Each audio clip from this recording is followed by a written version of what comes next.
Hello, welcome to Boggle and Wag, a new podcast that is about media analysis through a queer and neurodivergent lens, or, as I have written in all caps in our show notes, furry. Spoiler warning, any fiction that we discuss will almost certainly be spoilered in full. So, if there's a topic that we discuss on here that you don't want spoilered, best stay away from that episode. Indeed. Also, we're gonna start the top of the show with some content warnings. We're going to be discussing, in very frank terms, our mental health. We're going to be discussing politics. We're going to be using not safe for work language. There will be the odd hell, damn, fuck, shit. We will try to avoid using the word cunt, except in the context of serving cunt, but, I've just made clear that we will be using it in some contexts, so 18 plus, this podcast. We don't want to get derogatory with it. There will probably also be some PDA, because, as the tagline may have told you, your lovely hosts, are a couple. We are dating. We are boys in love. Hooray!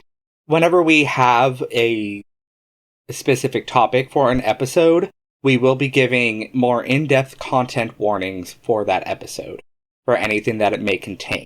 Absolutely. Those will be reiterated in the description, so be sure to check that. A little note on censorship. We are not going to be using any TikTok slang to censor uncomfortable topics. There's not going to be grape on a live sewer slide. Stuff like that. We're going to treat them with the gravity that these subjects are due. And if that is triggering for you, then, heed the content warnings. And if you simply find it morally reprehensible to discuss these topics in a frank manner, then might I suggest changing your opinion on that? Or, maybe, as I would like to put it, go fuck yourself. So, with all of that out of the way, how about we tell everyone what exactly we're going to be doing here? We don't want to have just like the regular two guys talk about media type of podcast, even though that's exactly what this is. We want to try and bring a unique, fresh perspective to these things, given our differing backgrounds. Yeah, the basic elevator pitch for this show, as I envisioned it, my co-host Jager, my lovely, darling Jager, might have different opinions which he will voice. But the idea I had was that it's a little bit at the intersection, a little bit between a friends talking about nothing podcast, your Mabimbams, your Spew Punks, your... Fuck, the only other example I can think of is Joe Rogan, and that's not really the comparison like I want to draw. Joe Rogan, I guess? A woke Joe Rogan. Woke, gay, transgender Joe Rogan. They've been saying the left needs a Joe Rogan for years, and now you've got two of them, folks. Hey, Stephen Colbert, if you need a new host for The Daily Show, call us. Wait, Stephen Colbert hasn't been on The Daily Show for a while, has he? No, he has. I think the cancellation is up in the air. His own thing. Got it. Now. Well, I'm not allowed to speak on anything anymore. Nah. You should speak on lots of stuff. Yeah, we're at the intersection of that and more, quote-unquote scholarly media analysis podcasts of the type that Ranged Touch produces. I will be referencing Just King Things many a time during our recording sessions, I am sure.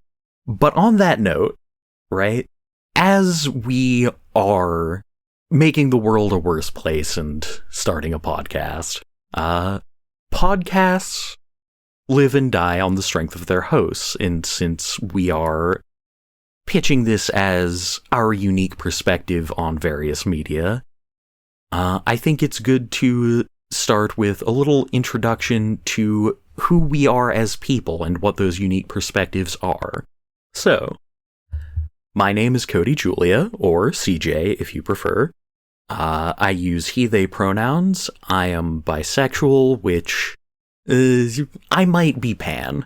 I am still not entirely clear on the distinction. I have had it explained in many different ways and can't satisfy in my head what it is, but the deciding factor for me is that I think the bi flag is prettier.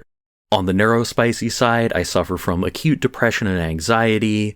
I have no formal diagnosis for autism or ADHD, but a peer-supported sort of people who do have formal diagnoses of those syndromes have told me, like, yeah, you're probably one of us. I am, let's call me a younger millennial, I guess. I'm right on the cusp of Zoomer and millennial, but I grew up in a poor rural area and got all of my media a couple years late, so I consider myself more of a millennial. And on the furry side of things, I like rats. I like rats a lot. But I'll go ahead and introduce myself. Hi, I'm Jaeger. If you make any Aaron Jaeger jokes, just know that I will find you, and I will kill you. I use he, him pronouns. I'm gay. I'm non-binary. Specifically agender, because I just kind of don't want that.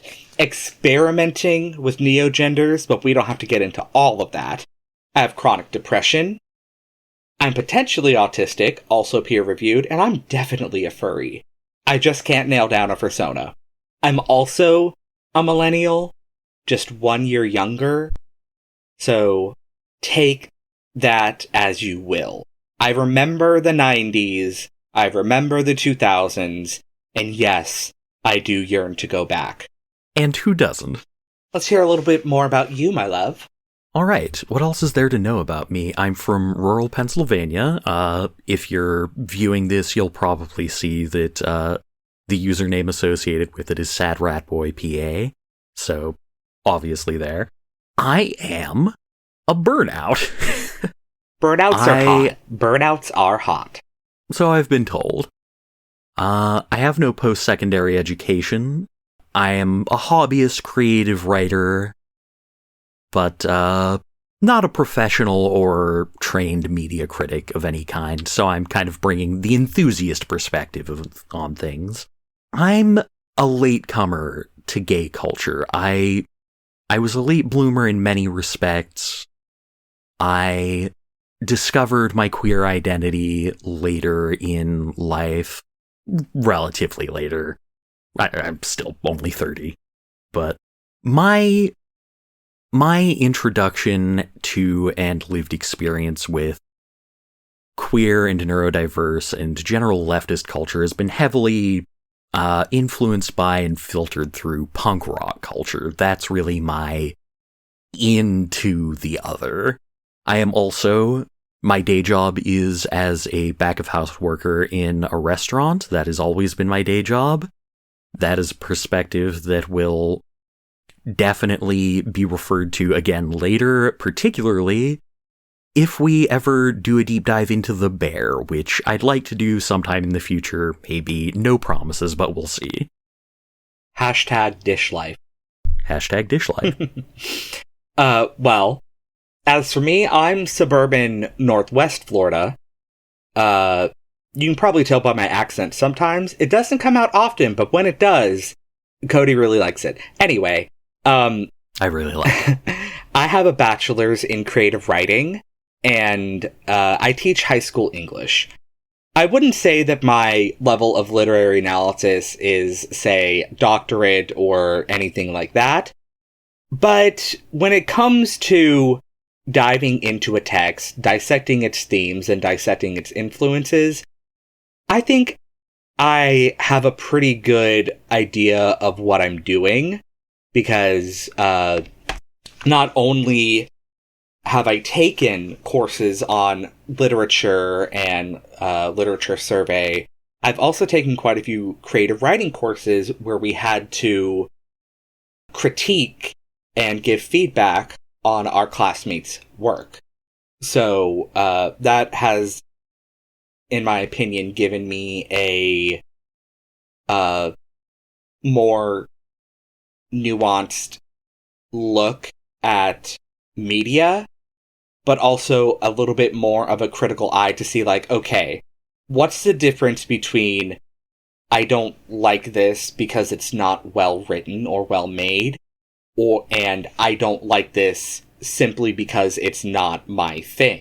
I personally am a pop culture media gay. I was introduced to a lot of gay culture and the gay sort of scene through popular culture. RuPaul's Drag Race, for example. I was a theater kid, so I was introduced through musical theater. And I'm personally a newcomer to my trans identity. And it's only been a few years since I have started accepting myself as a transgender individual. But I always have had a interest in the punk genres that has just become more and more prevalent over the years. I would say that it really took off around, 2016, if that's any indication. Yeah, that was a popular year for that. Oh my god, it was so much fun! Everything for the last 10 years has been lots of fun. Non-stop thrills a minute.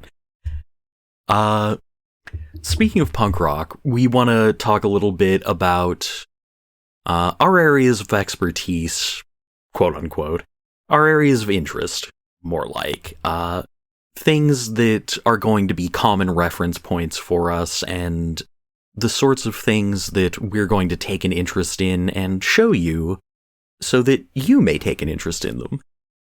For me, as stated before, that's punk rock, especially, music in general, really, but punk rock will always be my home and my favorite. Heavy metal as well. I'm a big reader of genre novels, especially horror, urban fantasy, soft sci-fi. I've never really gotten into, like, the hard, like, speculative fiction with a strong base in real-world science. That's always kind of flown over my head. But in addition to that, I love JRPGs. I love detective fiction across all media, film, video games, novels. Love me some Dashiell Hammett. Love me... Rian Johnson is my favorite director, so we will almost certainly cover Brick at some point in the future. And outside of media consumption, I'm, growing up in rural Pennsylvania, I've gotten a bit of a background in animal care and husbandry. Again, no, like, formal training or education on that matter, but it's an area of my interest. Engineering as well, cooking and mixology, TTRPGs, that should have gone under the media heading, but I've just remembered it, so, it's in there now. TTRPGs, especially indie systems. I have complex thoughts on 5e. It's where I got my introduction, as many have. I've grown out of it a little bit, but that's a discussion for another day. So yeah, just general hipster shit, really. I am a hipster. And a teenage dirtbag. Baby, have you got tickets to Iron Maiden for me? Absolutely, this Friday. I was not a teenage dirtbag. I was in, not Seussical, but Grease. My main areas of interest and expertise include pop culture, particularly from the 90s to early 10s. I'm a huge fan of early Lady Gaga, and that will become important later on down the line. I've always loved video games. Big fan of the single-player experience. Love anything where I can customize and collect. I've gotten more into TTRPGs over the years. I actually didn't start playing them until I was out of high school. And being an English major, I of course love to read. I love fiction, particularly horror, mystery, speculative fiction. Big emphasis on queer fiction. Like, 90% of the romance novels that are out there, if it was between two guys or two girls, I would be way more into them. I would, be picking them up. I'd be popping them like Tic Tacs. But I also like fantasy and sci-fi light and classic literature. But where I think my love of fiction really came from was mythology and folklore. I have always loved a good world myth. I've always loved a good urban legend and a good folk tale that is only told in specific areas. I love to dive into these different places and the experiences that molded them and created the stories that they passed down. The final thing that I'm very passionate about is the critically acclaimed MMORPG Final Fantasy XIV with an expanded free trial where you can play through the entirety of A Realm Reborn and the award-winning expansions Heavensward and Stormblood up to level 70 with no restrictions on playtime, completely for free. I hope you weren't expecting me to, interrupt you during that, because that full fucking copy pasta is making it into the final cut. I guarantee it. Oh, no, I completely expect it, and it needs to be there. I memorized it for this. I love you. I love you too. So now that you know a little bit more about us, I thought that we could sort of give an idea of what some of the discussion is going to look like. And we're going to do that by talking about, our top 5 media on each side. They don't necessarily have to be the subject of a later episode. Some of them might be. But it's 5 things that have been really impactful to us in certain ways. And I think that we should start with the movie Contact. Shout out Trixie and Katya. Indeed. If there are 2 things, I'm going to be a little indulgent here and include an honorable mention, because it falls under the same heading as the movie Contact. The first thing that you will hear me reference again and again and again and again throughout this show's runtime, however long it may be, is the actual play 5th edition Dungeons & Dragons podcast, Dice Funk. Not to be confused with the actual play TTRPG podcast, Dice Mischief. Maybe to be confused. It's basically a ripoff. And also may or may not ever see the light of day. Hedge our bets toward not, in all likelihood. But Hold on. Dice Funk. Oh, sorry. Austin Yorsky, if you're listening, we have not copyrighted this. Please don't sue us. I've seen Yorsky's Patreon numbers. He doesn't have the money to sue us. Oh, cheap shot. I mean, he is a lawyer, so maybe he could just work pro bono for himself and sue us, but we'll cross that bridge when we come to it. Yes, I love this podcast so fucking much. It is my main and most enduring hyperfixation. It is, as described by the DM and showrunner Austin Yorsky, a dark comedy where a video game critic pretends to be a lesbian elf. And it's powerful, it's funny, it goes places you wouldn't expect an actual play podcast to go. It has committed the cardinal sin of taking an indie RPG's homebrew setting and transplanting it into 5e, for which I will never forgive them. But it was a one-shot, so that sin is compartmentalized. Notice how they didn't say forgiven. No, it's not forgiven. Under this same heading of just things that I'm going to bring up again and again and again and again, are the works of Stephen King. I have been binging the Just King Things podcast and will probably be referencing that as well. That's Just King Things by Ranged Touch.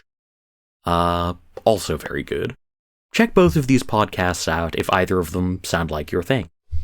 Could you tell me a little bit more about what Dice Funk means to you? Like, what you've talked about how great it is, but like, what makes it so enduring in your mind, in your hyperfixation? Like, why do you keep coming back to it?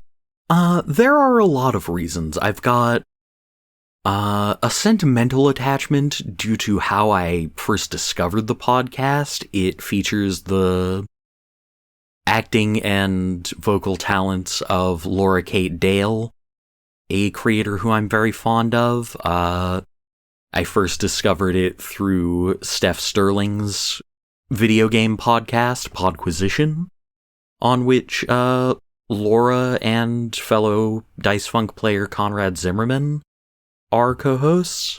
So it's got creators I was already familiar with to hook me, and it kind of opened up the world of TTRPGs to me. I had always had an interest in Dungeons and Dragons going back to like 3E, when I first saw the books in a local bookstore and was like, damn, it's a game, it's both a board game and it's playing pretend, and there are cool monsters that occasionally are illustrated with their titties out.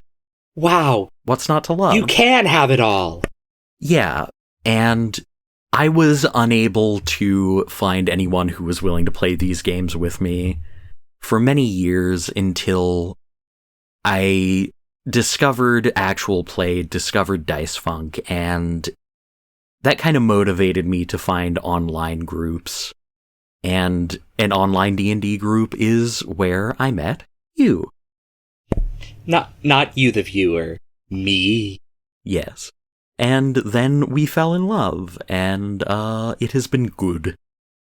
It's been pretty great. It's been pretty great. It's been fantastic. And so that is the big sentimental attachment of Dice Funk. It's also unique in the actual play space in that it's not produced or played by professional actors or professional improv actors. That's redundant. These are not professional performers. They are, by and large, their main thing, their claim to fame, is as media critics.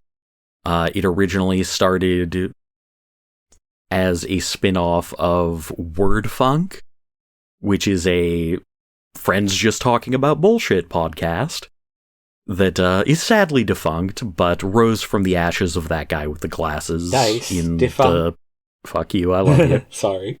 Yeah, it started with talent from that guy with the glasses who were understandably upset at the direction that company was taking. And so everything is very self-aware. There's a lot of intentionally playing with tropes. We're going to reference TV tropes a lot too. I'm sorry, that's who we are.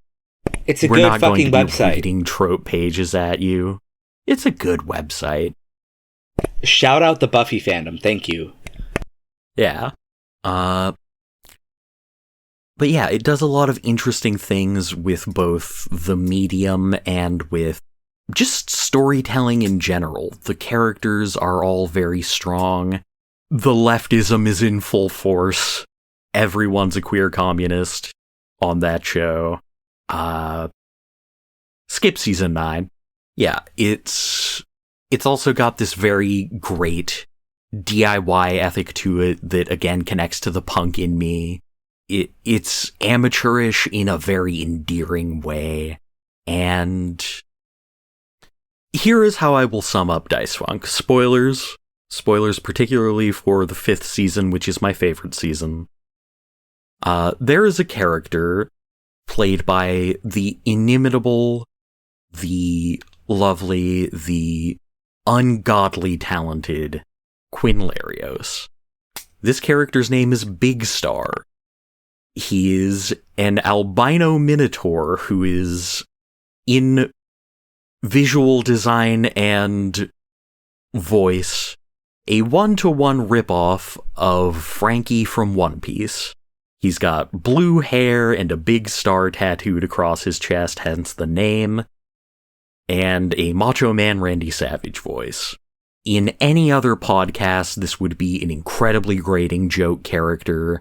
In this podcast, he is an impactful and, frankly, heart-wrenching look at PTSD and dissociation and trying to better oneself as a person after having committed unspeakable acts during wartime. And he eats ass. I knew you were going to follow it up with a punchline. That's just not what I thought you were going to follow it up with. But it is a glowing recommendation, in my opinion. Any character who eats ass has my seal of approval. So, for me, one of the biggest things you need to know about me is how much I fucking love Skyrim. I meme on Todd Howard, like everyone else, but he fucking cooked with this game. I will never be able to recreate the feeling I felt while going through the main quest line, while flying to the final boss dungeon, and just feeling this grim determination in me.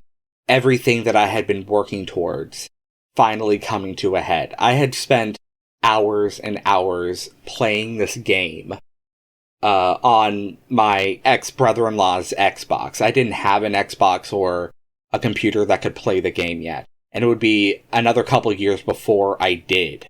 But the beauty of the environment and the intrigue of the characters and just everything about this game felt like it was tailor-made to hook me in. From the Nordic setting to the different play styles you could go with, to the intricate writing. It was all just... It was like it was made for me. And that's crazy to think about, but I don't think that I would be the media consumer that I am. I don't think I would be the video gamer that I am if Skyrim had not impacted me so much. Just, even though I'll never be able to recreate how it felt to play for the first time, the satisfaction of playing it never gets old to me. Everyone has those quests where they're like, ugh, this part of the game. Though that feeling is diminished for me. Like, even if I hate this part of the game, when I'm replaying it, I take it so seriously. It allows me to step into my character in a way that few other games have. It's just been such a fun time every time that I revisit it. Whether I'm playing it vanilla, or if I'm playing it with a billion mods. 700 at most recent count. 755, I believe. But that's plugins. Plugins are different from mods. See, plugins are like the individual things that modify the code of the game, and they can range from like really intensive to like really small. Whereas the mods themselves are usually little packages that may contain one or multiple plugins that are needed for that mod to operate. Oh, I see. This is one of those points where our differing perspectives are going to come into play. Not because I dislike Skyrim in any fashion, far from it. I think it's, it keeps getting re-released over and over because people still want to play it, right? Like, we may meme on it, but... That is part of it. It does have an incredibly lasting appeal, but Bethesda does keep trying to milk a cow that is now producing blood out of its udders. And they're right, people will continue to buy it just because there's one, new thing. I say this as a gamer. Gamers are freaks who love exclusivity. It's really predatory how Bethesda does keep re-releasing it for the same, or sometimes even higher price points, while a lot of the time not even fixing a lot of the bugs that were present in the original game. But the replay value is just so immense. The different playstyles and the different choices you can make in certain quest lines do give a lot of variety. One thing that I want to talk about from a queer perspective is how hilarious it is that same-sex marriage became a thing in Skyrim completely by accident. So, relationships and marriage was new for the Elder Scrolls. They hadn't done that before. And when they were coding it, either someone forgot, or they just didn't think about it, to put specific markers for different marriageable characters to only marry certain sexes. The way it works in Skyrim is that you usually have to do something for a character, you have to wear a certain necklace, and then you can get married. And there is no restriction on who you can marry out of the list of marriage candidates. Like, you can't not marry someone because of the race, or not marry someone because of XYZ other thing. You have equal access to all of the marriage candidates. Simply because someone didn't code in a marker that made males only available to women and women only available to males. And after that was discovered, just no one fixed it, no one changed it. And in 2011, a full 4 years before gay marriage was legalized in the US, and barely a year after Don't Ask, Don't Tell was repealed, this wildly successful AAA game from a company that was known for other wildly, incredibly popular franchises and games suddenly has non-exclusive gay marriage. I can't speak to how that was received in the gaming world when it first happened, but for me to be able to marry my werewolf boyfriend in-game was a big fucking deal. Any other Farkas lovers out there, sound off.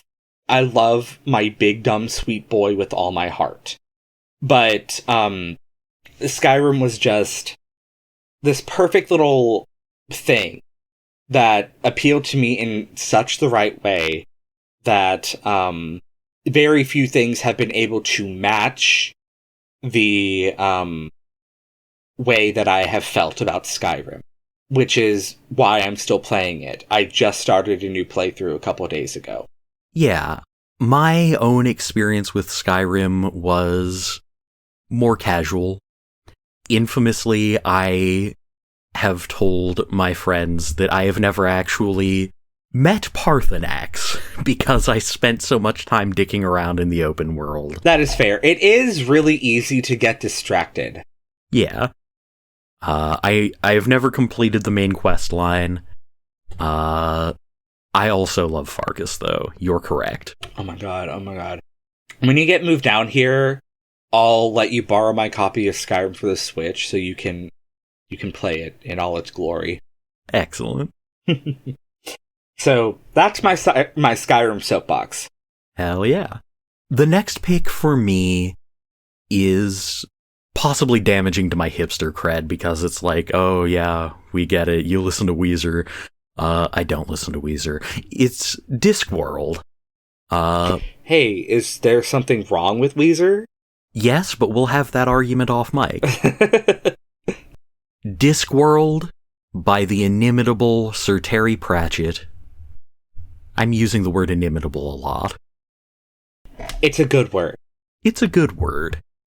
Discworld, on its face, is a comedic fantasy series focusing on a very large ensemble of diverse characters, spanning, if I recall correctly, 41 books. You were correct. It is 41. I am the best.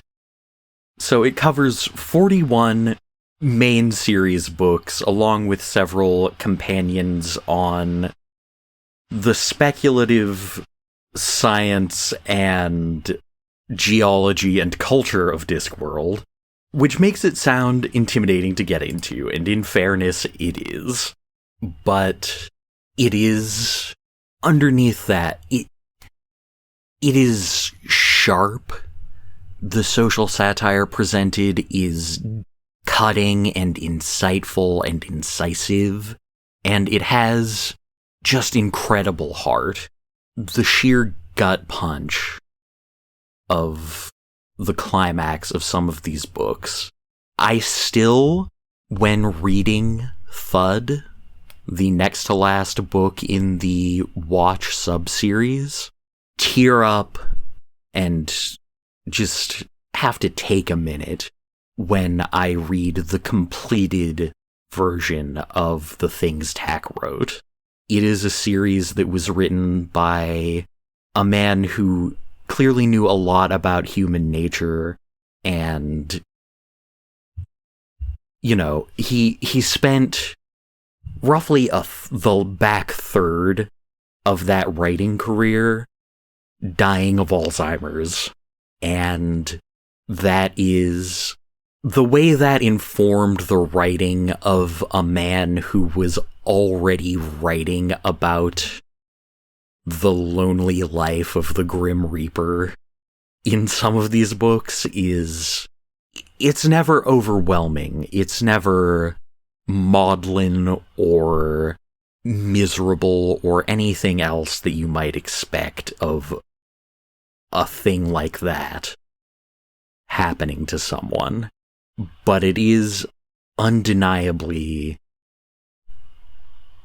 in touch with something that is, God, just very true about the human condition. And also it's a large reason why I love rats so much. The Amazing Morris and His Educated Rodents is a banger. Excellent. Excellent. The way you talk about Discworld and about Terry Pratchett's writing feels religious.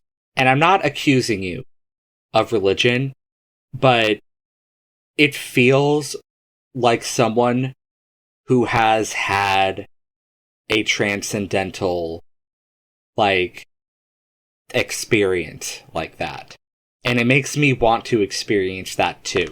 I cannot recommend it highly enough. It touches on religion, on gender, on systems of oppression, on class, on race, on just so many heavy subjects with such wit and such compassion. It's beautiful. The way you talk about it sounds beautiful. You're beautiful. Aw, thank you. To segue into another one of mine, it's also a book series. It is, of course, Percy Jackson and the Olympians. It's what dominated my hyperfixation and consciousness after the series that shall not be named. And that hyperfixation has sort of continued into my adulthood. It's actually part of the reason why I almost considered majoring in classics, when I was in university. The only problem was that there was not a classics program at my university. So, couldn't even take it as a minor. But I've always been interested in mythology. My segue into it all was actually Greek mythology, which the Kane Chronicles by Rick Riordan, also fantastic. And as my interest in mythology evolved, he branched out into different aspects of Greek mythology. He went into the Roman aspect of things. He did a series dealing with Norse mythology, which is a particular interest to me now as a pagan. The intersection of kid who ends up going into a fantastical world of magic and monsters and all that spoke to my escapist fantasy side of my brain, while the part of my brain that was interested in mythology was also tickled too. It was really cool to see how Riordan reconciled some of the more unsavory aspects of Greek mythology, and in some ways didn't even shy away from them. Of course, being a young adult series, some things have to be toned down. But it very much is a story about finding community and belonging in a world that is out to get you. The main character is considered a quote-unquote troubled kid. He has ADHD and dyslexia. He has these learning disabilities that make it hard for him to learn. And as a teacher, I now understand and respect Percy's struggle even more than I did as a kid, having taught students that have ADHD and dyslexia. And his struggle to find acceptance and belonging in a world that has labeled him as something undesirable, and then stepping into a world where there are people who literally do want him dead because of what he is and who he is. But I think what really speaks to the queer side of me is people finding each other and protecting each other and going to bat for each other, because they see what everyone else hates about you, and they don't see it as something to be pitied or to be hated or to be sorry for, but something to be celebrated and loved. The fact that Percy and all the other members of Camp Half-Blood are demigods, are half human, half god, basically half-breeds, not to use that word lightly, is not seen as a bad thing. It is seen as what makes them who they are, something to be proud of, something to be not ashamed of. And that's something that, especially growing up in the South and growing up as a feminine boy, was something that I just desperately craved. I can't speak to some of the later installments in the series because I just didn't find them to my taste, but I also really respect Rick Riordan for uplifting writers of other races and cultures and nationalities who want to tell stories like Riordan's. Like, he started a publishing house where people who were like, hey, what if Percy Jackson, but Mesoamerican gods? Or what if Percy Jackson, but Central African gods? And he said, well, I don't have that experience, but you do. And you should write that. And I will help you. And I really love that. But the heart of it all goes back to his son, who was diagnosed with ADHD and dyslexia. And Riordan told him stories about this boy who had the same problems, and how he was able to find love and community and acceptance and be a hero too. And in some of the short story collections, his son, Haley Riordan, has contributed to them. And he's just as fantastic a writer as his father. And I really love that. There was also more queer rep in the second series. So that was a really nice addition for us. But I think it's a love letter to outcasts. It's a love letter to disabled communities. It's a love letter to everyone who has been hated by the world for things that they can't control, and tells them, you're not broken, you're not wrong, you are perfect just the way you are. And sometimes you do have to fight the monsters, but you are stronger. That's excellent. Percy Jackson passed me by when I was of the target demographic. I was fully invested in that other series. Yeah. Trans rights fuck turfs, by the way. Just so we're clear on that point. Yes. I won't deny the importance that the other series had to people, but Percy Jackson fills a niche that I think that one doesn't. And I think we should reserve that for when we do an episode that is more geared toward the literary concept of the outcast and the other. Yeah. And I'm sorry to keep bringing it back to this, but I do just want to be clear. We're probably not... I'm not going to confirm this as a never say never.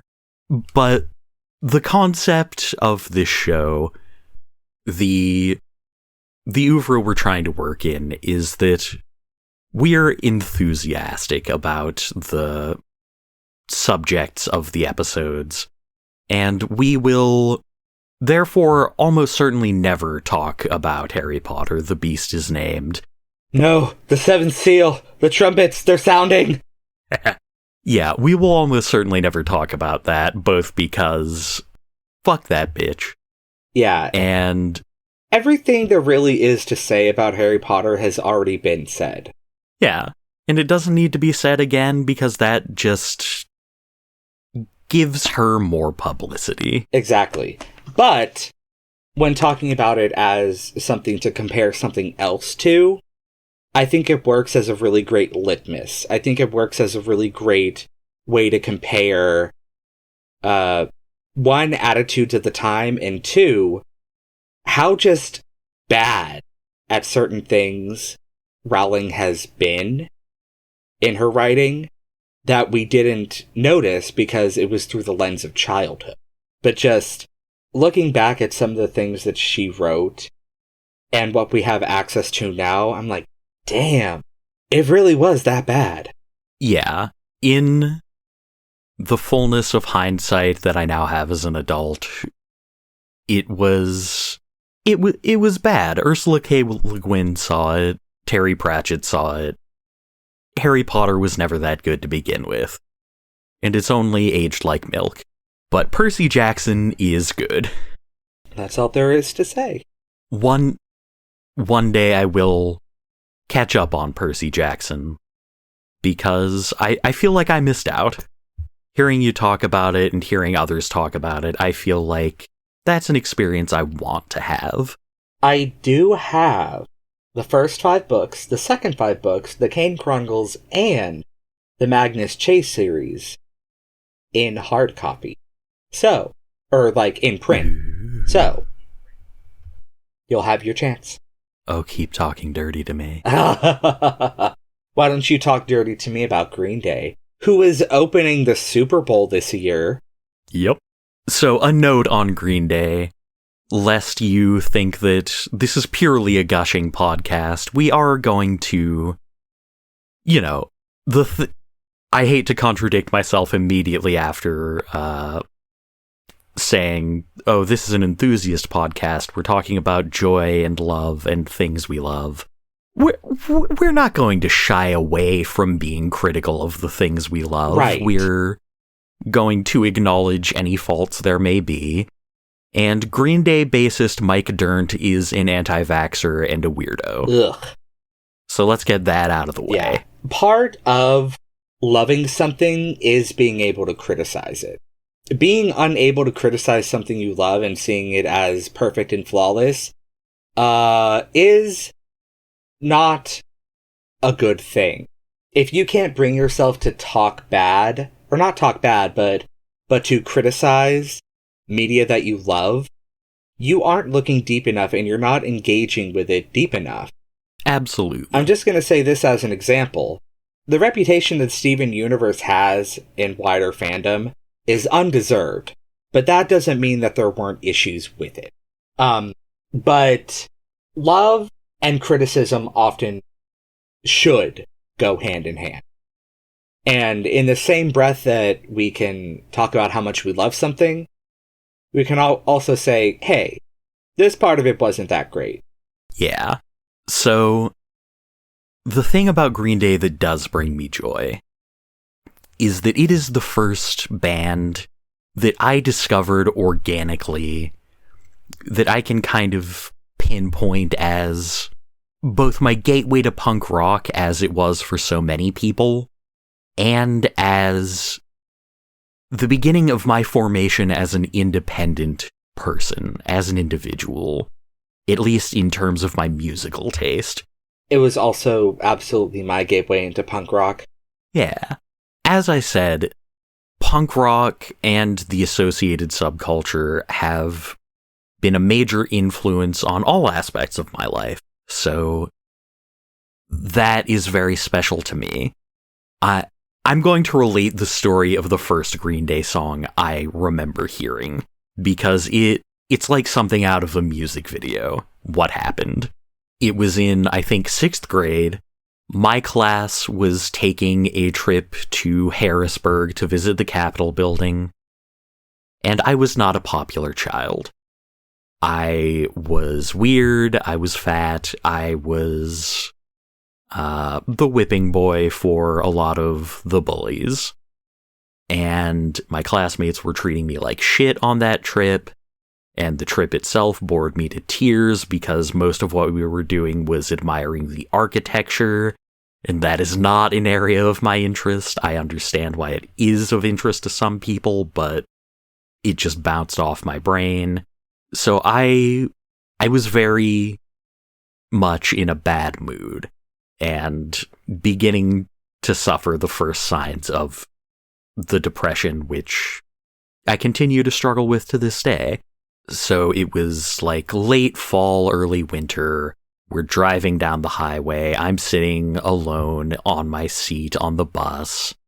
I've got my head leaned against the window and I'm staring out at the scenery and thinking, what's the fucking point? You're the protagonist of a movie. I sure am. And that's when Boulevard of Broken Dreams came on the radio. Oh. And it did exactly what that song was meant to do for who it was meant to do it for. It just reached into my angsty little middle schooler soul and resonated with it so strongly. And I had to go home and look up who that band was immediately. And that sent me down the rabbit hole. And even though Green Day is not my favorite band of all time, that distinction goes to against me, it still remains probably like top 5. And it will always have a special place in my heart. Do you want to know something that's really quirky and kind of ironic? Sure. The first song by Green Day I ever heard was also Boulevard of Broken Dream, but it was the Kids Bop cover. I forgot that Kids Bop did a version of it. Yeah, I had several Kids Bop CDs, and one of them had Boulevard of Broken Dreams on it. Another one had Wake Me Up Inside by Evanescence. We love to hear barely trained children singing their hearts out about suicidal ideation. People clown on Kids Bop for, like, doing covers of, like, Call Me By Your Name or WAP or whatever. But they were already doing shit like this. They were covering wildly inappropriate songs. Like, I remember when they covered Rich Girl by Gwen Stefani, Toxic by Britney Spears, Lose My Breath by Destiny's Child. Or was it Beyonce? We'll have to cut that part out because I can't disrespect Beyonce on this podcast. But, Kids Bop has always been acting the fool. And why not? In much the same way that I think it is healthy for kids to occasionally go to the library and check out Cujo even though they're 12 and spend a couple nights having nightmares, I think it is healthy for kids to occasionally hear a song with the word fuck in it. Right. Like, I'm gonna steal this bit from Brittany Broski, but I grew up hearing, like, Shorty Lick Me Like a Lollipop, and kids today can't listen to a little Wet and Gushy? The double standard. Times, they are a-changin'. Fucking, Get Low was the most popular song. God. At skating rinks especially. That I loved that song. Going to the local skating rink was like the default, like, we need to give the kids something before they riot, but we don't have it in the budget to go someplace actually interesting. Let's take them to the local skating rink as a field trip. And every single time, it was just a constant loop of Get Low, then the cha-cha slide, then Get Low, then the cha-cha slide. Okay, real quick. Are we talking about Get Low by Lil Jon and the East Side Boys? Or are we talking about Low by Flo Rida? We are talking about Get Low. We are talking about From the Window to the Wall till the sweat drops down my balls. Okay, because Low occupied a very similar position. Because everyone loves, like, the apple bottom jeans lyrics, but there's also something about folding her like a pornography poster, and I think these two songs make a trifecta with Usher's Yeah. Oh my god, yes. To this day, I don't know if that song's about Usher cheating or him just having a hookup. Jonathan Holmes, Boston's favorite son, you're gonna have to call us and let us know, because you are, of course, Freaky Constantina, the composer of that song. You're lying. Of course I'm lying. But it's in the name of making Jonathan famous. Oh my god. Listen, I think he's famous enough. I think if he got any more famous, he wouldn't be able to handle it. You might be right. Anyway, do you want to say anything more about Green Day? The trilogy sucked, but we all know that. Right. Okay, so I'm going to go on record saying this, like, hard, on a recording. I'm willing to bet real American currency that Green Day is going to open the Super Bowl with American Idiot. You know, it depends on how many songs they get. Since they're only doing the opening ceremony, I think that'll be the closer if they get multiple songs. I think they're ballsy enough to do it as the opener. Like, to me, it feels like the perfect opener. Starting with just a simple guitar riff into the hard drums feels like just like the perfect intro to me. In my heart of hearts, I know that they're going to open with American Idiot. And if they don't, may Thor strike me down. Well, by the time this is edited and uploaded, the Super Bowl will likely have already happened, so I guess the listeners will know. Yeah, and I'll have to add in a little part letting you know that I'm still alive, regardless of what happens. Indeed. Yeah. Babe, I was a super hulock. Tell me about Homestuck. Oh, God. You know, I've actually kind of been dreading this part. At the risk of revealing my identity, I'm just gonna say that I did a song for Homestuck. I'm not gonna tell you which one. I'm not gonna tell you whether it was used in the comics. But it's on an album. I was a super fan to the end. And unfortunately, I will probably die a super fan of the original comic. I haven't kept up with the Beyond canon. I haven't kept up with the epilogues. I haven't kept up with anything besides the main comic itself, the original. God. What do I even say?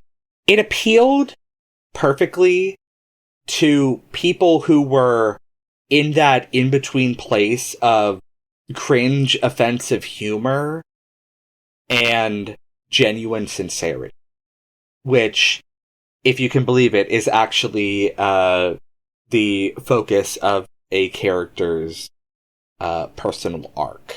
To me, Homestuck is all about knowing that you are the hero of your own story. The way that the events are supposed to work definitely tells that idea. That in the game, within the comic, the world inside of the game is supposed to operate by letting each individual player be the hero of their own story, while also encouraging collaboration. And that's something that I took personally. That I think creativity does not exist in a vacuum. Creativity does not exist alone. We are the culminations of all of our influences. We are every person we've ever met, loved, and hated. We carry those experiences with us, whether we know it or not, whether we want to or not. And that's what creativity is. That's what writing is. That's what art is. But Homestuck to me will always be where I met some of my closest and greatest friends. Including friends that I haven't spoken to in years, friends that I am not close to anymore. I still look back on those friendships as, like, some of the best in my life. There are a few of them that I'm still very close to, and I'm so grateful that we're still close. But for all the problems that Homestuck had, and believe me, there were a lot of problems. There are still a lot of problems. It always helped me find people who were just as weird as me, people who liked taking creative risks as me. It took me a little bit, though. It took me a little bit to sort of break out of some of the rules of the canon and rules of the world and be more genuine in my creativity and more genuine in my engagement. But I wouldn't have met some of the people I know and love. Current friendships that I have wouldn't be as potent probably as they are today. Milo, who is a mutual friend of mine and Cody's, but we went to school together, he was a Homestuck as well, and that was something that we bonded over and we loved. And it was just the wackiest, wildest experience. I wouldn't trade some of those experiences for anything because they were just so raw and genuine. And being in a fandom for something that is actively updating and constantly having more added to it really lends itself to really wacky and crazy creative experiences.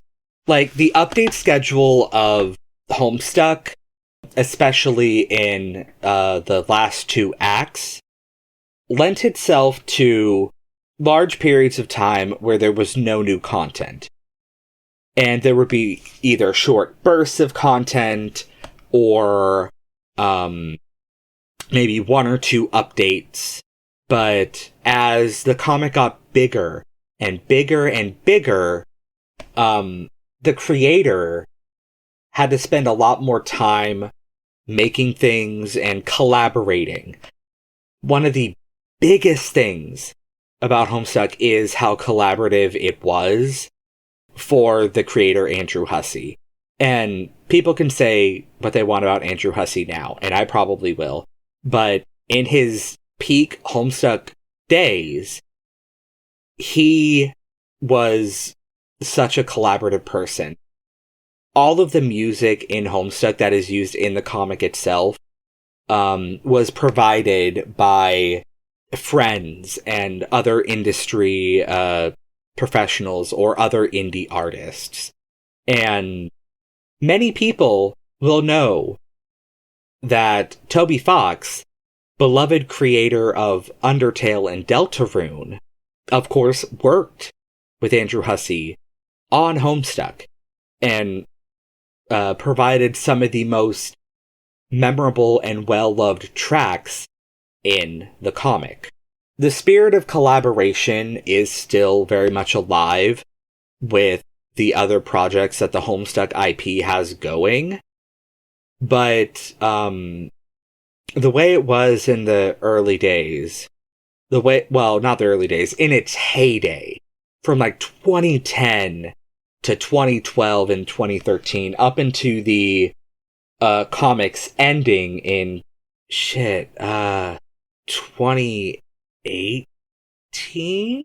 One of those. Or no, I think it may have been 2016, 2017. One of them. Up till when the comic ended, it was Hussey and his friends and his longtime collaborators working together to create this world and build out this world that honestly started as not looking like something much. People say that the first act is really slow, and it is. But it's also filled with some of the funniest fucking moments.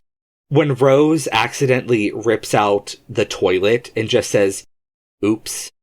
No, she says fuck. She says fuck.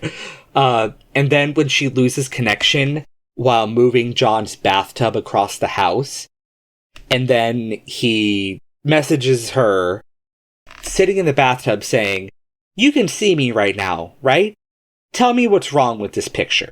There is nothing fucking funnier than the humor between two internet friends. And fuck, oh my god, there's just so much to say about Homestuck that I can't articulate in under an hour. Sweet Bro and Hello Jeff. God damn it. I'm sorry, I don't know anything about Homestuck. I am one of the people who wimped out because Chapter 1 was so slow. Act 1. Act 1. Sweet Bro and Hello Jeff, many people have a love-hate relationship with it because it's so fucking out there, but it also has contributed to some of the funniest running gags in the comic that I still reference to this day. While we were coming up with the idea for this podcast and writing the scripts and how excited we were, I kept saying, we're doing this, man. We're making this happen. That is a Sweet Bro and Hello Jeff reference. Huh. I'm staring at a link in our Discord DMs to an archive of Homestuck, and one day I will undertake that journey. Oh god, you have... I will walk in your shoes and I will understand some small part of what you went through, and I will be reforged in that crucible. You have to live log it to me, you have to read all the pester logs, and you cannot skip to Act 5. Those are my only requirements. Okay. You also have to listen to some of the albums outside of the comic, because a lot of the music that gets used in the comic is compiled into various albums, but there's also a lot of concept tracks and music that isn't in the comic, but was produced solely for speculative soundtracks to different events in the comic. And a lot of the music is really fucking bang. Like, after recording, I could send you like a top 10, and that won't even scratch the surface. something that is also super important about Homestuck is how multimedia it is. It, of course, has visual and text elements. It's got music. It's got video game elements where there's like walk around games. There's it breaks the fourth wall constantly. It sometimes might even go beyond the fifth wall, but it's such a multimedia piece of work that is probably, in terms of sheer word volume, is the longest piece of fiction in the English language. I'm scare-roused. That's a good instinct. So speaking of media that is a huge time commitment, but which I want to inflict on my dear and lovely partner, the classic 1970s TV show, MASH. I always forget what the MASH intro sounds like, and my brain substitutes the theme to the A-Team. I'm so sorry. You are all good. God, what is there to say about MASH that hasn't been said a million times? It's an incredibly well-analyzed piece of media, I feel. Has Old Man Yowie been said about MASH before? Abso-fucking-lutely. Good. The Tumblr fandom for MASH is alive and well, and they love them, the Old Man Yowie. If ever we do decide to dive into MASH on air, we will have to get my sibling to join us on that episode, because their hyperfixation on it rivals my own.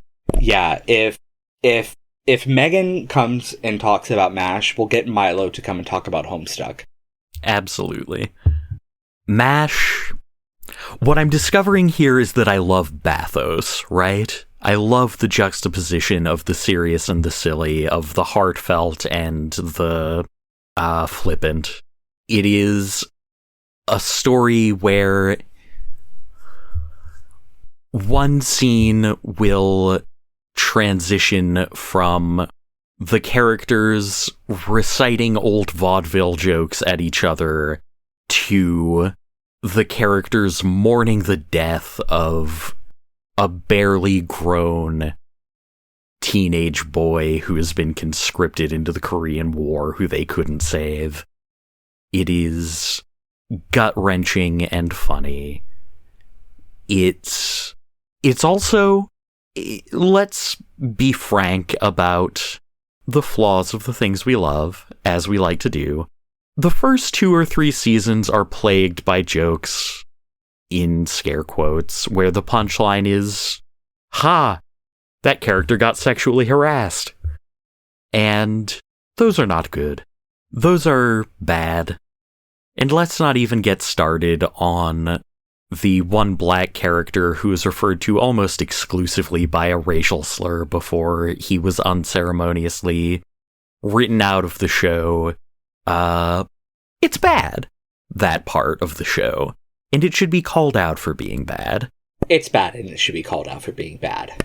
It is, of course, an infamously well-trodden opinion that the show got both more maudlin and more preachy when Alan Alda took over behind the camera, but I feel like it needed it.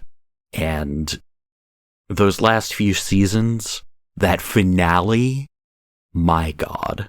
The only other thing I will say that I think is a relatively new opinion, a less mainstream one, it's probably been said before, I am not the first to say it, but I'm one of the few saying it, is that the climax of Charles Emerson Winchester's story in Goodbye, Farewell, Amen is absolutely the peak of that episode. It is the real gut punch.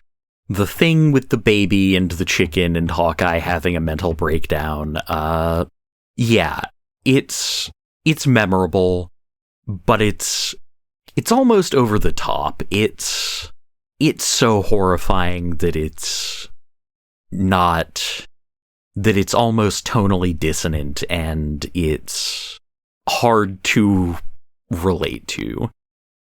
But when Winchester just looks down at a man dying in his arms and can't comprehend why this had to happen, when he says they weren't even soldiers, they were musicians, that's where the tears start for me. Jesus Christ. Yeah. I mean, how can you write about war without writing about war? I think Kurt Vonnegut is probably one of the best people to have ever written about war, because of the line, "What is there to say about a massacre?" And just the glorification of war does, only exists in fiction. The glory of war is purely a thing of fiction. And from what I've seen and heard of MASH, for all the humor that it has, it does not shy away from the horror of war. And I don't think it glorifies it either. It doesn't glorify it in the slightest, no. There is an exchange in one of the middle episodes that is oft quoted and well remembered. It's almost become a meme. War isn't hell. War is war and hell is hell, and of the two, war is a lot worse. Tell me, who goes to hell? Sinners, I believe. Exactly. There are no innocent bystanders in hell. But war is chock full of them. Little kids, cripples, old ladies. In fact, except for a few of the brass, almost everyone involved is an innocent bystander. Goddamn. Not the best reading. Yeah. Not the best line reading of that speech, but still extremely impactful. I cannot wait to watch more of it with you when we have more time to dedicate to sitting down and watching things together, you know? Yeah. Which hopefully will be a reality within the next year and a half. And with no proper way to segue out of that thought, Usagi is the Moon Princess. Usagi is the motherfucking Moon Princess. Let's talk about Sailor Moon with the story of how I love to rage bait children. One of my favorite things to do is when students are talking about anime and they're talking about, well, this character can beat up this character, this character can beat up this character. I will insert myself into the conversation and I will say, yeah, but Sailor Moon can beat them all. And they're like, what? How? And I'm like, Usagi is the Moon Princess.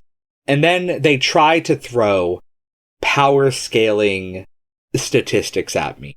Like, things about Naruto, or Goku, or Luffy. And I'm just like, you guys aren't getting this. Usagi is the Moon Princess. All she has to do is use moon healing halation on them, and everything is taken care of. My favorite thing sometimes is to be like, why would they fight? They would be friends.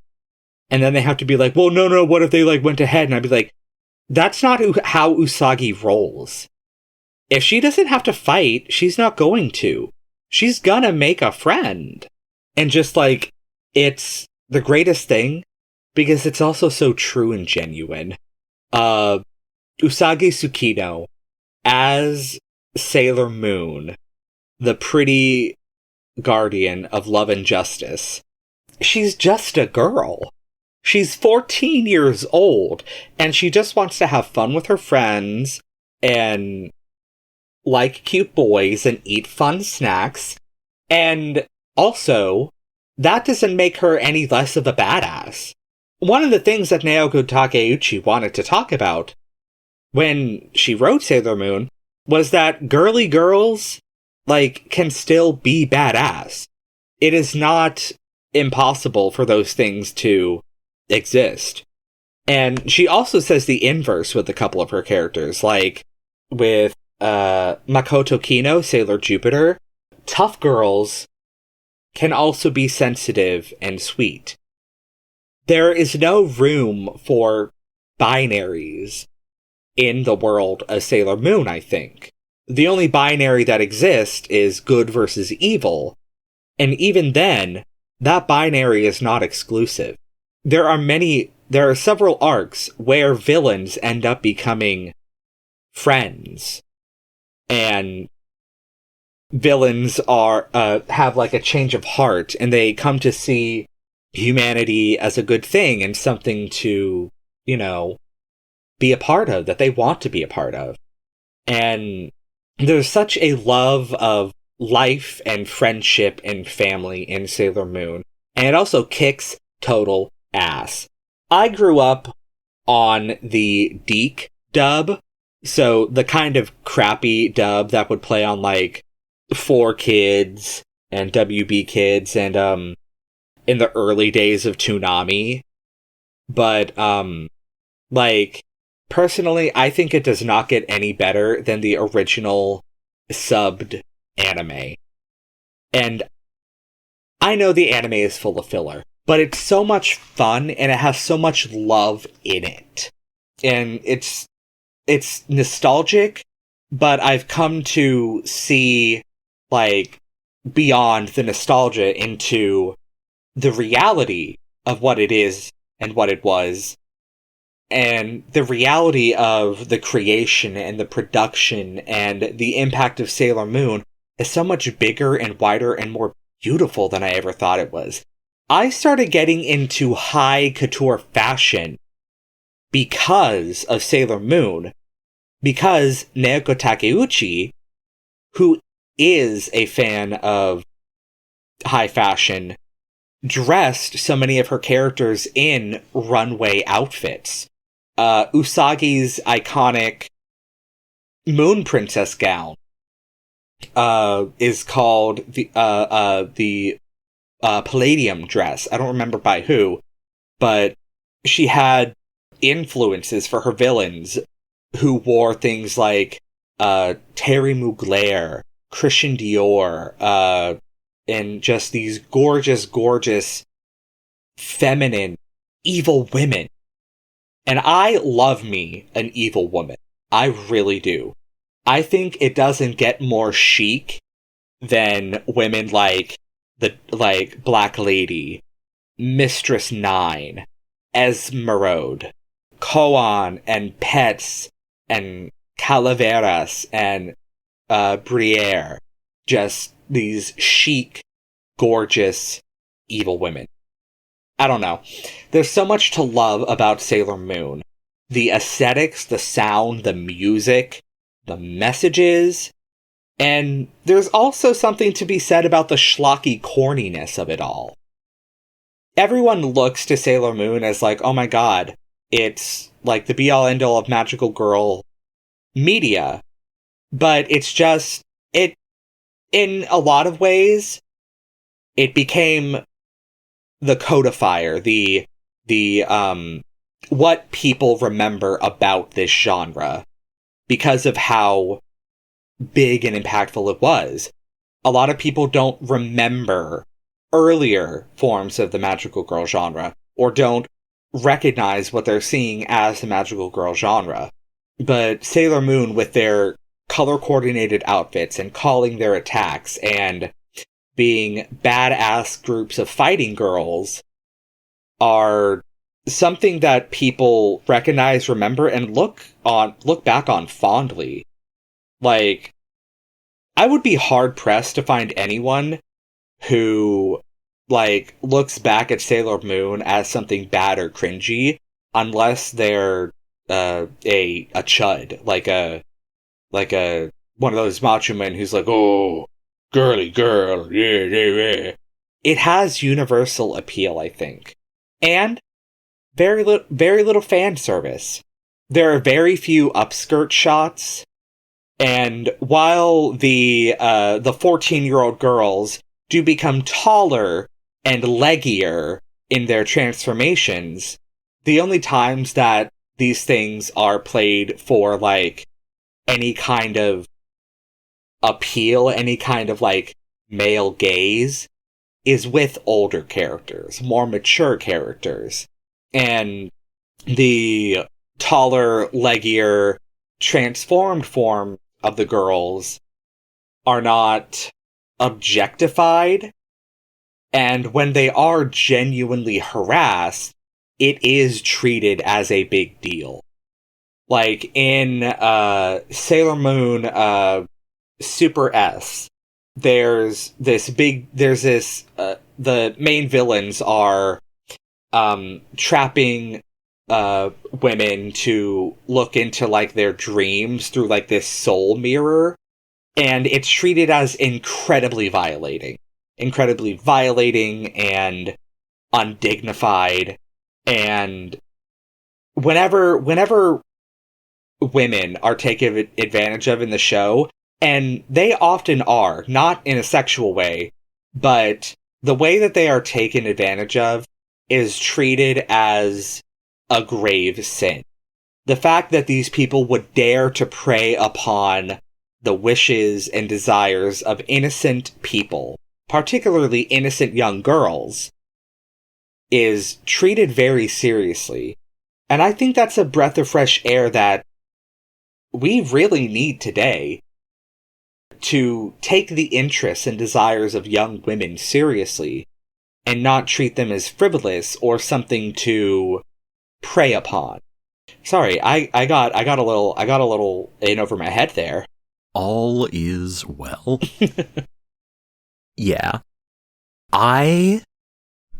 Like I said, I was a bit of a late bloomer, a bit of a latecomer to my own queerness and my own independence as a person. And I did have a lot of the internalized, toxic masculinity and internalized misogyny and homophobia that is unfortunately typical of boys and young men raised in our current society. Right. And therefore, I have not experienced Sailor Moon in any real depth. It is a thing that I'm letting go of and moving past, and in that spirit, I really want to watch Sailor Moon with you. I think when we do that, we'll probably start with Sailor Moon Crystal because it's a lot closer to the original manga and doesn't have anywhere near as much filler as the 90s anime. The 90s anime is still great, but it's a fucking lot. There are a lot of episodes, and a lot of them are just Monster of the Week type filler. But if you really want to get into the meat of the plot and some of the other major themes of the show, Crystal is a really good way to go. Hell yeah. Hell yeah. We'll pencil that in. Mm-hmm. It is... Yeah. Sailor Moon is, of course, massively influential on not only you as a person, but on media we're going to talk about in the future. It's massively influential. Period. Full stop. Period. Full stop. I'm sure that it has been an influence, an invisible influence, even on things that I have experienced that I didn't recognize it was influencing, right? Probably. I can't think of anything off the top of my head, but I'm willing to bet that if it can't be traced to Sailor Moon, it could even be traced to one of Sailor Moon's inspirations. Yeah. And with that, rounding off my list is my video game pick for Top 5 Media. It is Monokemia. Monokemia is itself a spin-off of the, I would say mediumly obscure Atelier series. The Atelier series has picked up popularity, especially in recent years with the release of Atelier Ryza, which is unfortunately best known for being a little fan service heavy compared to other installments in the series. But these games, particularly Monokemia, focus on a gameplay loop of going out, doing JRPG battles, collecting crafting ingredients, and then going back to your atelier, your little shop, and crafting items to be sold or used in the JRPG battles. There is something so engaging about the gameplay loop of these games and games like them. Notable influences on such popular games as Recettear, Potionomics, probably had more than a little influence on like the cozy farming sim subgenre of things like Stardew Valley and Littlewood. Very quiet pillars of that oeuvre, right? Monokemia specifically is a magical school story that spun off from those games, where you're an atelier owner in training, an alchemist in training, where alchemist in this world basically means anyone who makes magic shit. The story is serviceable, right? It's good. It's not like revolutionary, the story of the Monokemia games, but it's a well-executed example of the genre. The gameplay loop, though. Loop. The turn order in the battles is represented by little cards that scroll across the top of the screen, indicating whose turn is up next, and you can manipulate those cards to push your party's turns forward and push the enemy turn back. And, like, there's one character who's, like, his entire gimmick is painting the medium because he fights with magic cards like Gambit.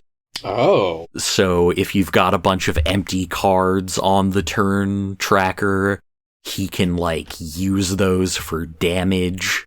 It's super engaging. It's super breezy. Like, a lot of turn-based combat systems in video games can feel a little sluggish and kind of get bogged down, but the combat always feels, very brisk, and then you take your rewards from combat and go back to your class workshop, and there's an extremely engaging little, like, almost a rhythm mini-game where you press a button in time with a spinning wheel to try and match up the elements shown on the wheel with the element of the ingredient you're working with, and doing that correctly allows you to enhance the gear you're crafting with certain qualities that boost its performance.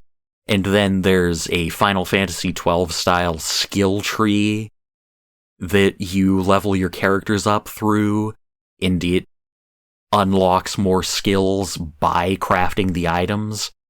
And so all of these core gameplay elements feed into each other in an incredibly satisfying way. It is like crack to me, and the fact that these games are not currently available through legitimate means for modern consoles is heartbreaking. I think now that Atelier Ryza has kind of broken through to the relative mainstream, the mainstream of JRPGs as a community, as a circle, as a subculture, I think that the publishers should take that as a sign that they should be updating previous entries in the franchise, and Monokemia needs to be one of those entries, because it is so damn good.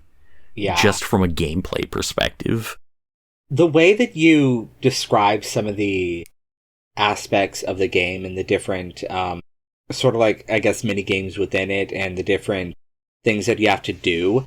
I've never been into turn-based strategies or turn-based games, or some of the things that you said probably took inspiration from Monokemia, such as Stardew.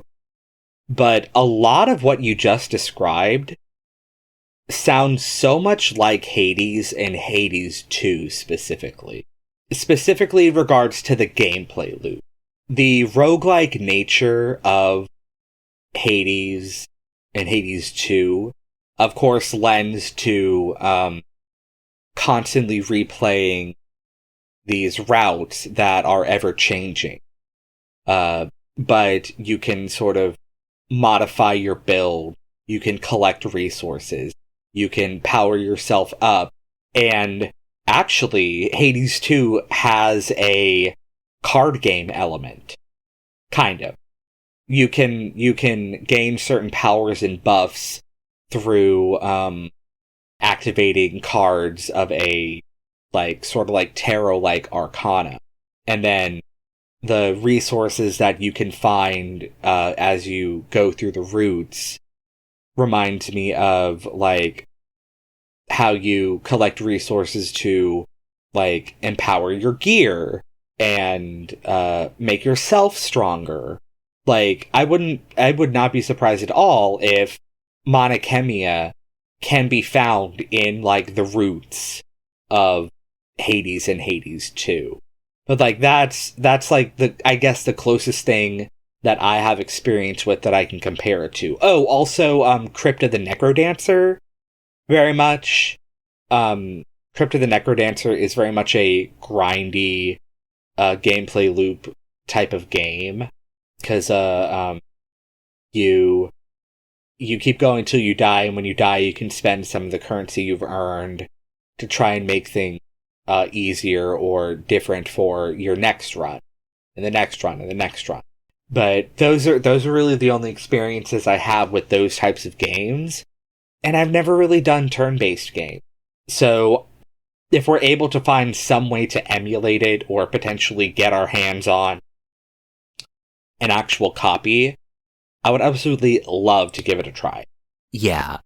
It doesn't quite have the roguelike iterative element to it, where you're starting over again with the gameplay loop, but it's definitely got some Persona DNA in there as well, with some of the story elements, some of the dicking around, talking to your friends, and enhancing your relationship levels. Hades has that too. Yeah, Hades does have that. Last thing I want to say on it is that it does have a sequel. The sequel is hotly contested among its few fans because it ramps up some of the more unfortunate fan servicey JRPG tropes, and the writing is a little shallower, but it does have a Bara Keebler elf with a camp gay voice in it, named Pepperoni. What? And I feel like that's worth the price of entry. Okay. Okay. Cool. I'm down with it. And that's all I have to say about that. Yeah. So let's talk about the dolls. And no, I don't mean our sisters. I'm very specifically talking about toy dolls, fashion dolls. Particularly Barbie and Monster High, and a little bit of Rainbow High, because that's what I have experience in collecting. I did not get into dolls until after high school. So, comparatively, my experience with collecting and buying my own dolls is limited. But I've always loved them, and I've always played with dolls. When I was very young, I played with my sister's Barbie. I played with my female friends' Barbies. And everyone discouraged that because they didn't want me to turn out gay. Well, joke's on them, I turned out gay and trans, so mission failed completely. But as I've gotten older, I've also looked a lot into the history of dolls, and sort of what goes into making them, and the different trends that surround them. And I very specifically watched a series of videos by Trixie Mattel, who is a very well-known doll collector herself. She particularly specializes in Barbie, a lot of vintage Barbie, all the way from the 60s when Barbie originated, up to the 70s, the 80s, the 90s, these different eras of the dolls. And she cited this book called Forever Barbie by M.G. Lord. And what M.G. Lord says is that in a doll, you are essentially looking at and purchasing a snapshot of history, a snapshot of the era that the doll was produced in. And when you really look at Barbies from different decades, you can see like the different cultural influences at the time. Like 60s Barbie was always demure, looking to the side, often wearing these these dresses that a housewife would wear.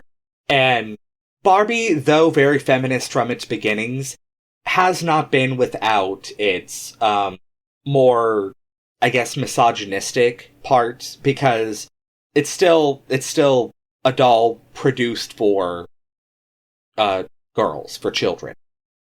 But I just think it's fascinating to look at the different eras. Like, one of my favorite dolls, I have a very limited vintage collection, but one of my favorite dolls in that vintage collection is the 1990 Holiday Barbie, where she's wearing this massive pink ball gown that looks more like a 80s prom dress than a holiday dress. And it's so indicative of the 80s going into the 90s. And I have the Holiday Barbie from the year I was born, 1996. And it's a very gorgeous Victorian-inspired dress, but you still see the 90s reflected in her makeup and her hairstyle. This beautiful flowing hair. But the Barbies that I remember growing up with are some of those quintessential 90s Barbies, but I remember very specifically the early 2000s Barbies where she served nothing but cunt. She had these chic, glossy hairstyles and these glamorous, sparkly outfits, and, like, it was essentially people like Paris Hilton distilled into a doll. And I thought it was glamorous, I thought it was chic, I thought it was so trendy, and it was also a little bit sexy. Barbie is meant to represent a grown woman, so I think she's allowed to be sexy. But at the same time, she is a toy for children.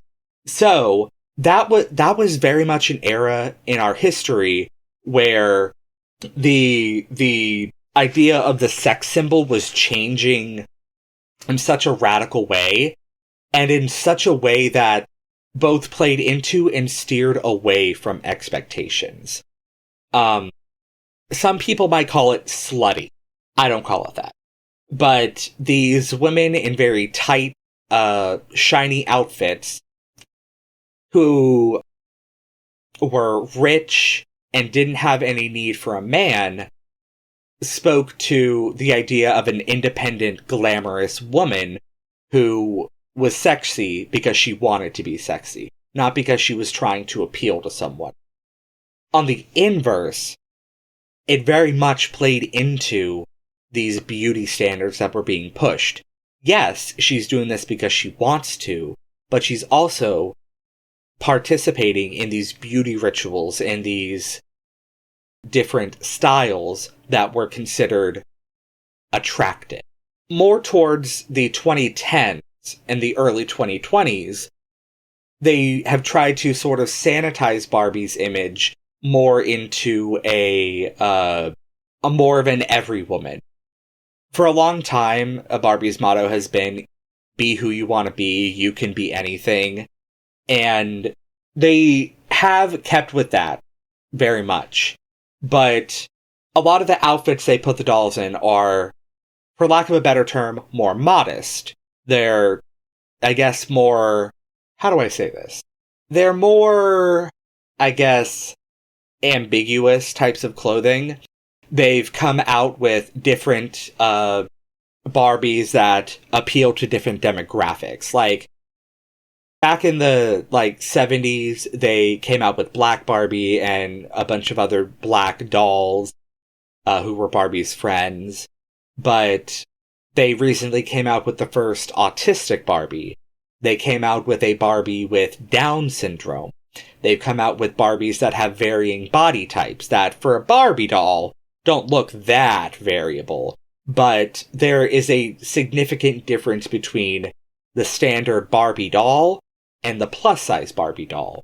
And they've tried to be more inclusive of all shapes of bodies, all colors of bodies, and all that, while also skewing back towards, okay, this is a toy for kids. They're getting back to these are for kids. So they're leaning away from the sexiness. Monster High, who was also owned by Mattel, did a recent rebrand with their Generation 3. Generation 1 and 2 of Monster High were considered, mostly Generation 1, were considered extremely fierce, extremely cunt, extremely, very draggy, honestly. They were the dolls themselves. And collectors loved that because, they were a lot more like art pieces than a doll. And Mattel has really capitalized upon that with their collector's series for all of their doll lines. And they've been producing more couture-type dolls. And the current line of Monster High, Generation 3, is a lot more geared towards being actually playable. The outfits are sturdier, and I think more represent fun and cute as opposed to drop-dead gorgeous. And they have started to bring back some of the flair and style that was present in Generation 1 with some of the newer dolls that they're making. But it's just interesting to see how these things change and they reflect.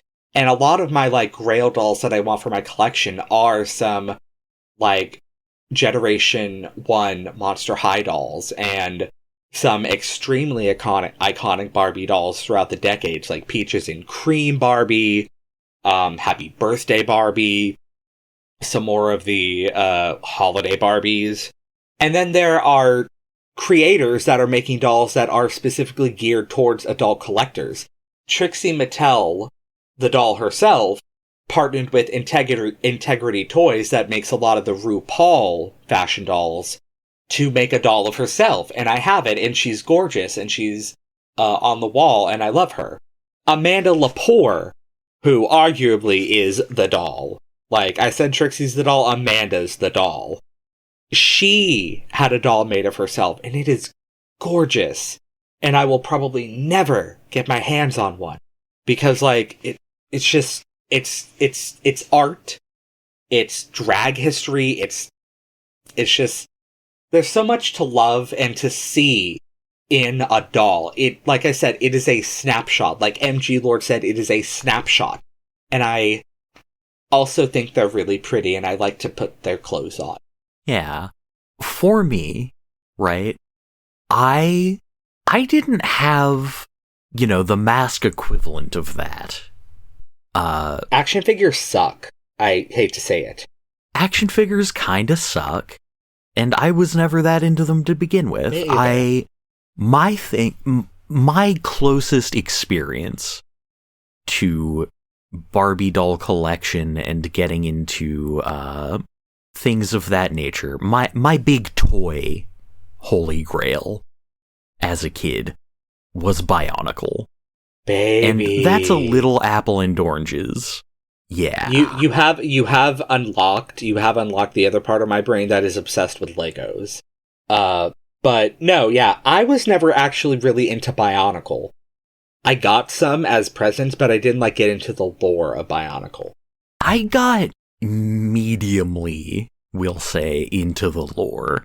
I was never deeply obsessed with it, but I liked the lore. I kind of liked the speculative ecology of Matanui. And I just loved them as a building toy. I was always trying to build cooler and cooler models out of the pieces of the models that came with the kits. I like how you had the little headpiece and you could like slot the brain in, and then you put the mask on it. Like, I liked that. Have you ever had what the Bionicle community calls the Dream? No, I don't know about this. The Dream is apparently this phenomena where you have a dream that you're like at the store and Bionicle toys are on the shelf. Like, it is the current year and Bionicle is back. That is apparently a thing that that happens to really hardcore fans of Bionicle. Yeah, I can't say I've ever had that experience, but I understand that experience a lot. I wish that they'll bring either Bionicle or an equivalent back. There might be some, like, equivalent to the weird mechanical pieces and the, ball and socket armatures that click together. There's probably kits that make use of those mechanics out there at the moment. And there's also a big thing on TikTok shopping right now is MOCs, which stands for My Own Creation. MOC stands for My Own Creation, where essentially they, like, bulk buy Lego parts or bootleg Lego parts. Not bootleg, but, like, not actual Lego, but they are Lego parts. And, like, sell these things where you can, like, build something that Lego doesn't sell, but you can build it yourself. And then on, like, Lego's designer websites and this place called Bricklink that I frequent often, where you can compare and buy Lego pieces, people post their MOCs. And also in the Lego subreddit, they post their MOCs and often give guidelines and schematics on how to build these custom projects. I would not be surprised if stuff like that existed for Bionicle projects. Oh, absolutely. It's gotta. It's gotta. And so, with that, we have reached the end of our top 5 picks. Yeah. We probably both went into more depth than we were planning to initially, but that was only a taste of what it's going to be like when we have one topic to talk about. Except the back and forth is going to be probably a little more, I don't want to say chaotic, but we're going to have to cut out a lot of crosstalk. Yeah.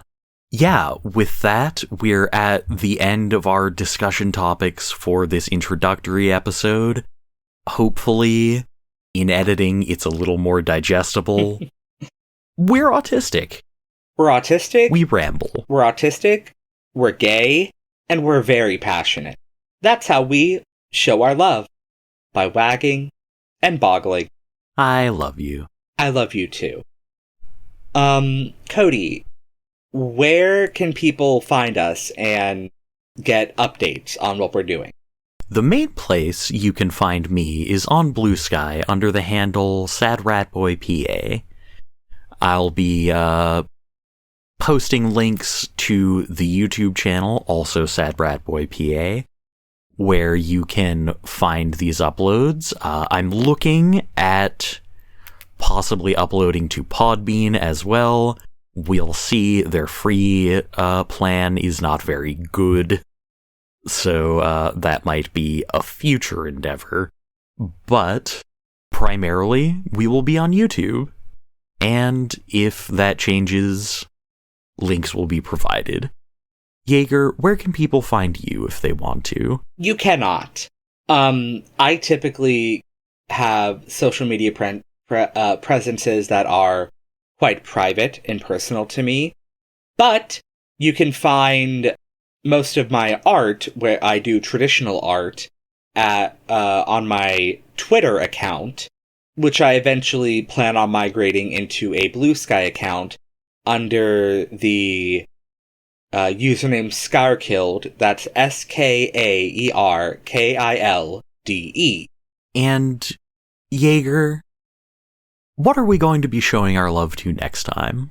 Next time, we're going to be talking about one of the greatest anime that came from some of the people who worked on Sailor Moon, and is essentially a love story to the magical girl genre itself. We're going to be talking about Revolutionary Girl Utena. We're going somewhere where there are no roads, but on the way, we will pave our own. Jaeger, your mouth has turned all blue. The Absolute Destiny Apocalypse.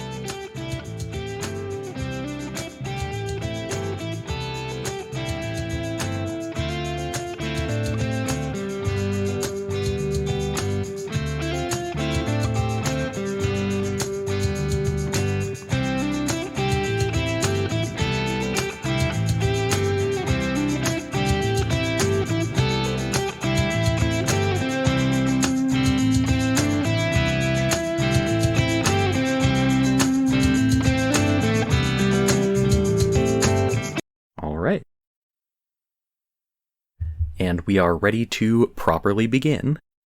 Okay. How do we want to start?